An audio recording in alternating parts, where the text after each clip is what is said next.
আজ আয়নাঘর পরিদর্শনে যাবেন ডক্টর ইউনূস। কন্টেন্ট ক্রিয়েটর কাফির বাড়িতে আগুন, ফেসবুকে স্ট্যাটাস দিয়ে বললেন আমি বিপ্লবী সরকার হব। উপদেষ্টা মাহফুজ আলমের হুঁশিয়ারি, হাসিনা আবারও মানুষ হত্যার নির্দেশ দিচ্ছে বললেন ইশরাক। হাসিনার বিবৃতি নিয়ে আমরা ফাটাবাসে আছি বললেন শশী থারুর। আসসালামু আলাইকুম দর্শক, আমাদের হাতে থাকা সর্বশেষ সংবাদে আপনাদের স্বাগত। এতক্ষণ শুনছিলেন সংবাদ শিরোনাম, এবারে থাকছে বিস্তারিত। আজ আয়নাঘর পরিদর্শনে যাবেন ডক্টর ইউনূস। অন্তর্বর্তী সরকারের প্রধান উপদেষ্টা ডক্টর মোহাম্মদ ইউনূস আজ বুধবার গুমের আয়নাঘর পরিদর্শনে যাচ্ছেন। তার সঙ্গে থাকবেন বিবিসি, আল জাজিরা সহ আন্তর্জাতিক সংবাদ মাধ্যমের সাংবাদিকরা। গত বৃহস্পতিবার উপদেষ্টা পরিষদের বৈঠকে প্রধান উপদেষ্টার আয়নাঘর পরিদর্শনের সিদ্ধান্ত হয়। এর আগে গত রোববার রাষ্ট্রীয় অতিথি ভবন যমুনায় প্রধান উপদেষ্টার সঙ্গে বৈঠক করেন গুম সংক্রান্ত তদন্ত কমিশনের সদস্যরা। এ সময় প্রধান উপদেষ্টা জানিয়েছিলেন শীঘ্রই তিনি আয়নাঘর পরিদর্শনে যাবেন। গুম সংক্রান্ত তদন্ত কমিশনের চেয়ারম্যান বিচারপতি মইনুল ইসলাম চৌধুরীর নেতৃত্বে কমিশনের সদস্যরা তদন্তের অগ্রগতি জানিয়ে প্রধান উপদেষ্টা ডক্টর মোহাম্মদ ইউনূসকে সেদিন জানান। জয়েন্ট ইন্টারোগেশন সেল বা আয়নাঘর নামে পরিচিত সেগুলো প্রধান উপদেষ্টা পরিদর্শন করলে গুমের শিকার ব্যক্তিরা আশ্বস্ত হবেন এবং অভয় পাবেন। বৈঠকে কমিশন সদস্যরা কয়েকটি গুমের ঘটনার নৃশংস বর্ণনাও তার সামনে তুলে ধরেন। তারা প্রধান উপদেষ্টাকে জানান যে 6 বছরে শিশুও গুমের শিকার হয়েছে, যা তদন্তে উঠে এসেছে। প্রধান উপদেষ্টা কমিশনের আহ্বানে সাড়া দিয়ে বলেছিলেন, আপনাদের তদন্তে যে ঘটনাগুলো উঠে এসেছে তা গা শিউরে ওঠার মতো। আমি শীঘ্রই আয়নাঘর পরিদর্শনে যাব। গুম সংক্রান্ত তদন্ত কমিশন গত বছরের 14 ডিসেম্বর যমুনায় প্রধান উপদেষ্টার সঙ্গে সাক্ষাৎ করে আনফোল্ডিং দ্য ট্রুথ শিরোনামে অন্তর্বর্তী প্রতিবেদন জমা দেয়। এতে বলা হয়, দেশে গত 15 বছরে সংঘটিত বিভিন্ন গুমের ঘটনায় নির্দেশদাতা হিসেবে ক্ষমতাচ্যুত প্রধানমন্ত্রী শেখ হাসিনার সম্পৃক্ততার প্রমাণ পেয়েছে গুম সংক্রান্ত তদন্ত কমিশন। প্রতিবেদনে বলা হয়, হাসিনা প্রশাসনের বেশ কয়েকজন ঊর্ধ্বতন কর্মকর্তার নামও গুমের ঘটনার সঙ্গে সম্পৃক্ততা পাওয়া গেছে। এদের মধ্যে রয়েছেন সাবেক প্রধানমন্ত্রীর প্রতিরক্ষা বিষয়ক উপদেষ্টা major general Tariq Ahmed Siddique, national telecommunication monitoring সেন্টারের সাবেক মহাপরিচালক মেজর জেনারেল জিয়াউল আহসান এবং পুলিশ কর্মকর্তা মোহাম্মদ মনিরুল ইসলাম ও মোহাম্মদ হারুনার রশিদ। গুম কমিশনের রিপোর্টে জানানো হয়, গত 15 বছরে গুমের ঘটনায় কমিশনে 1676টি অভিযোগ জমা পড়ে। এর মধ্যে 758 জনের অভিযোগ যাচাই বাছাই করা হয়। কন্টেন্ট ক্রিয়েটর কাফির বাড়িতে আগুন, ফেসবুকে স্ট্যাটাসে তিনি বলেন আমি বিপ্লবী সরকার হব। দেশের আলোচিত কন্টেন্ট ক্রিয়েটর নুরুজ্জামান কাফি বাড়িতে আগুন দেওয়ার অভিযোগ করেছেন। মঙ্গলবার 11 ফেব্রুয়ারি রাতে সোশ্যাল মিডিয়ার এক স্ট্যাটাসে এ অভিযোগ করেন তিনি। স্ট্যাটাসে কাফি লেখেন, মধ্যরাতে আমার বাড়ি রান্নাঘর সম্পূর্ণ পুড়িয়ে দিয়েছে। কোন দেশের জন্য কাদের জন্য কথা বলেছিলাম, যুদ্ধ করেছিলাম এবং করছি, নিরাপত্তা পাইনি। এরপর কাফি আরও একটি পোস্টে অভিযোগ করেন, দরজাগুলো বাহির থেকে লাগিয়ে দিয়েছিল যাতে কেউ বের হতে না পারে। এদিকে বুধবার সকাল 7:30টার দিকে আরেকটি ফেসবুক স্ট্যাটাসে সাংবাদিকদের আহ্বান করে লেখেন, আজ সকাল 11টায় আমার পোড়াবাড়িতে কলাপাড়া থানা পটুয়াখালী জেলার সাংবাদিক ভাইদের থাকার আহ্বান করছি। আমি এই দায়িত্বহীন সরকারকে বিগ মেসেজ দিব। মেসেজ সম্পূর্ণভাবে মানবে, নতুবা আমি নিজেই বিকল্প হব। আমি বিপ্লবী সরকার হব।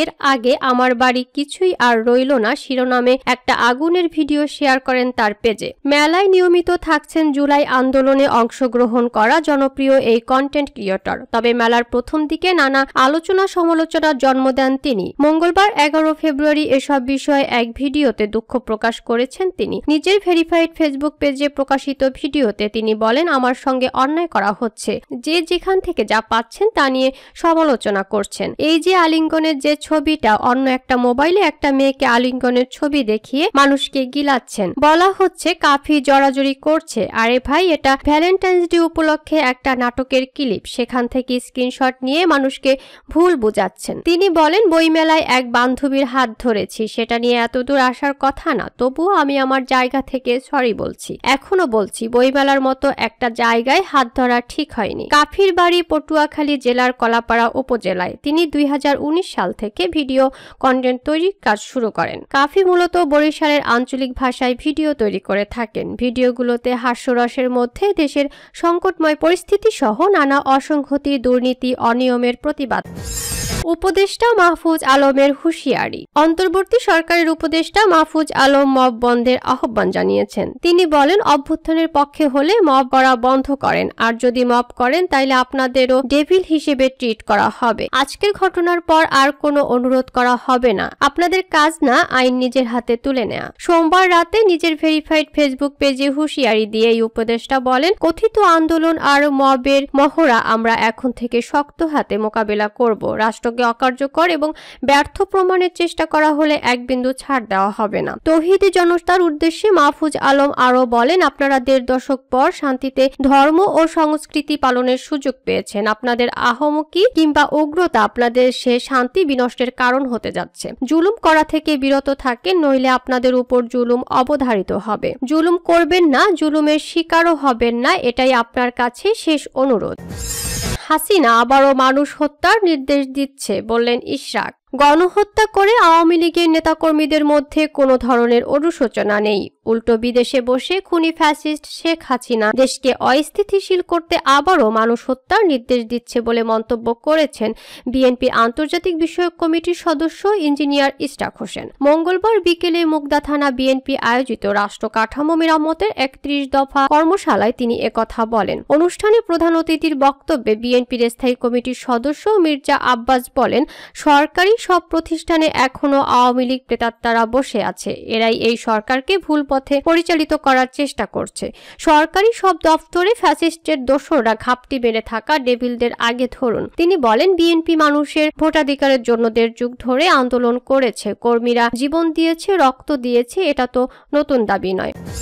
হাসিনার বিবৃতি নিয়ে আমরা ফাটাবাসে আছি, বললেন শশী থারুর। শেখ হাসিনার সাম্প্রতিক মন্তব্য দ্বিপক্ষীয় বিষয়গুলোকে জটিল করে তুলেছে বলে স্বীকার করেছেন ভারতের বিরোধী কংগ্রেস দলীয় আইন প্রণেতা শশী থারুর। তিনি বলেছেন, সাবেক প্রধানমন্ত্রী শেখ হাসিনার জারি করা বিবৃতি নিয়ে আমরা কিছুটা ফাটা লাঠিতে আছি। শশী থারুর আরও বলেন, ভারত কোনো নির্দিষ্ট দল বা সম্প্রদায়ের চেয়ে বাংলাদেশের কল্যাণের প্রতি প্রতিশ্রুতিবদ্ধ বলে নয়াদিল্লির ইঙ্গিত দেওয়া উচিত। থারুর বলেন, আমি দুটি বিষয়ের উপর জোর দেব। প্রথমত, বাংলাদেশের অভ্যন্তরীণ বিষয়ে হস্তক্ষেপ বোঝায় আমাদের এমন কিছু প্রকাশ্যে বা গোপনে করা উচিত নয়। দ্বিতীয়ত, আমাদের কোনো নির্দিষ্ট রাজনৈতিক দল বা নির্দিষ্ট সম্প্রদায়ের পরিবর্তে বাংলাদেশের জনগণের স্বার্থ, জনগণের কল্যাণ অগ্রাধিকার দেওয়া উচিত। বন্ধুত্বপূর্ণ প্রতিবেশী হিসেবে ভারতকে সব পর্যায়ে এই ইঙ্গিত দেওয়া উচিত যে বাংলাদেশের জনগণের কল্যাণে আমরা প্রতিশ্রুতিবদ্ধ।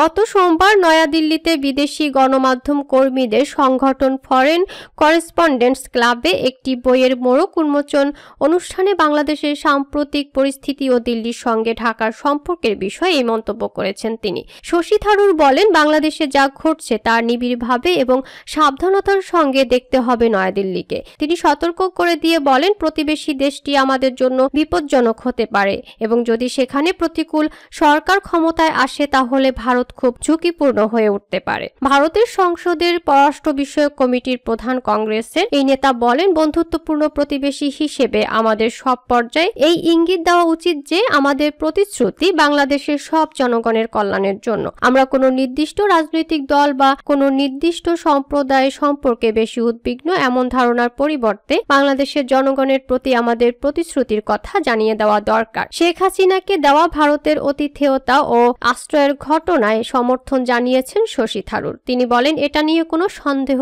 নেই। ভারতের প্রবীণ সাংবাদিক ও পণ্ডিত কেভি প্রসাদের Indian parliament shaping foreign policy বইয়ের মোড়ক উন্মোচন অনুষ্ঠানে এসব কথা বলেছেন থারুর। বাংলাদেশ পরিস্থিতি নিয়ে এক প্রশ্নের জবাবে কংগ্রেসের জ্যেষ্ঠ এই নেতা বলেছেন, আমি মনে করি বাংলাদেশে যা ঘটছে তা আমাদের ঘনিষ্ঠভাবে এবং সাবধানতার সঙ্গে দেখতে হবে, কারণ আমাদের ঠিক পাশের দরজায় তারা। তিনি বাংলাদেশের অন্তর্বর্তী সরকারকে প্রতিকূল হিসেবে মনে করেন না বলে মন্তব্য করেছেন। একই সময় ভারতকে কিছু সতর্কতা অবলম্বনের পরামর্শ দিয়েছেন তিনি।